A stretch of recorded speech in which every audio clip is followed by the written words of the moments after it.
Hello good morning everyone. మనం ఎండబెట్టాం కదా బొంగరాజా, ఇదిగోండి మొత్తం కంప్లీట్గా డ్రై అయిపోయి ఇలా అయింది. అండ్ ఇదిగోండి విత్తనాలు చిన్నగా కనిపిస్తున్నాయి కదా, అవన్నీ విత్తనాలు.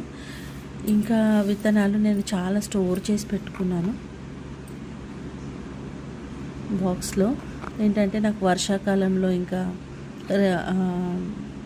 ఏమంటారు వింటర్లో కూడా యూజ్ అవుతాయి కదా ముక్కలు ఇంట్లో పెంచుకోవడానికి. సో నేను ఇప్పుడు దీంతో జడీబూటీ హెయిర్ ఆయిల్ ఒకటి, లైక్ షాంపూ బార్ కూడా ఒకటి, షాంపూ ప్రిపేర్ చేస్తాను. ప్లస్ ఇంకోటి ఏంటంటే ఇన్ఫ్యూజ్డ్ హెయిర్ ఆయిల్స్ ప్రిపేర్ చేస్తాను. ఇదిగోండి డ్రై అయిన తర్వాత ఇలా ఉంది. మనం ఏంటంటే అన్నీ హెర్బల్గానే ప్రిపేర్ చేస్తాం కాబట్టి కొంచెం వర్క్ ఎక్కువ ఉంటుంది. అయినప్పటికీ కూడా నాకు ఈ వర్క్ ఇష్టమే. సో మన ఛానల్ ఇప్పటిదాకా ఎవరైతే సబ్స్క్రైబ్ చేసుకోలేదో వాళ్ళందరూ మన ఛానల్ని సబ్స్క్రైబ్ చేసుకోండి, అలాగే ఇన్స్టాలో ఫాలో అవ్వండి. Thank you. Hello good morning everyone. మనం ఎండబెట్టాం కదా బొంగరాజా, ఇదిగోండి మొత్తం కంప్లీట్గా డ్రై అయిపోయి ఇలా అయింది.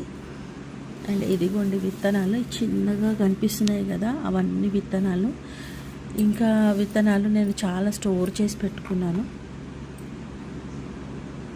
బాక్స్లో. ఏంటంటే నాకు వర్షాకాలంలో ఇంకా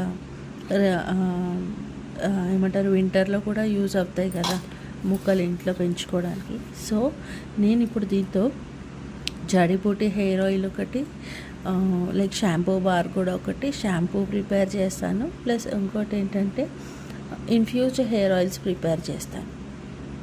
ఇదిగోండి డ్రై అయిన తర్వాత ఇలా ఉంది. మనం ఏంటంటే అన్నీ హెర్బల్గానే ప్రిపేర్ చేస్తాం కాబట్టి కొంచెం వర్క్ ఎక్కువ ఉంటుంది. అయినప్పటికీ కూడా నాకు ఈ వర్క్ ఇష్టమే.